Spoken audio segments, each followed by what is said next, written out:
புதன் கொஞ்சம் கெட்டிருக்கு அப்படின்னு வச்சுக்கோங்களேன். அந்த கெட்ட புதன் மேல வரப்போற அந்த சனி வந்து சிறப்பா, நிம்மதியா முதல்ல நிம்மதிய கெடுக்கும். 2வது எந்த ஒரு வேலை, யோசனை அப்படின்னு நமக்கு அந்த புத்தி யோசிச்சு செய்யற எந்த விஷயம் யோசிக்கவே விடாது. டக்கு டக்குன்னு செய்யறது. இப்போ ஏதோ ஒரு இதுல நம்ம இன்வெஸ்ட் பண்றோம். அ பார்க்கலாம். அத பிற்பல இந்த பின்விளைவுகள பத்தியெல்லாம் புதன் யோசனை பண்ணி செய்வார். நல்லா இருந்தா. இப்ப கெட்ட புதன் எத பத்தி யோசிக்க மாட்டார். சனி வந்துருச்சா, சனி தூண்டி விடுமா, அப்ப தூண்டி விடும்போது சரி இறங்கலாம். என்ன ஆயிட போகுது? பண்ணிடலாம் அப்படின்னு சொல்லி ஒரு அசால்ட்னஸ் வந்துரும்.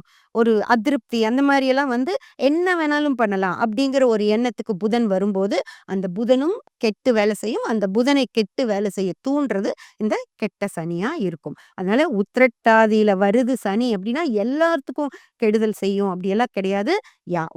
உங்களுடைய புதன் எப்படி இருக்கோ அதன்படி இந்த சனி உங்களுக்கு வேலை செய்யும் ஃப்ரெண்ட்ஸ்.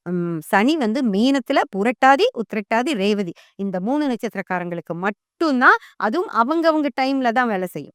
ஓகேங்களா? உத்திரட்டாதியில இருக்கப்போ மீனத்துக்கு எதுவும் செய்யாது. மீனத்துக்கு போனதுக்கு அப்புறம் உத்திரட்டாதிக்கும், புரட்டாதிக்கும் எதுவும் செய்யாது.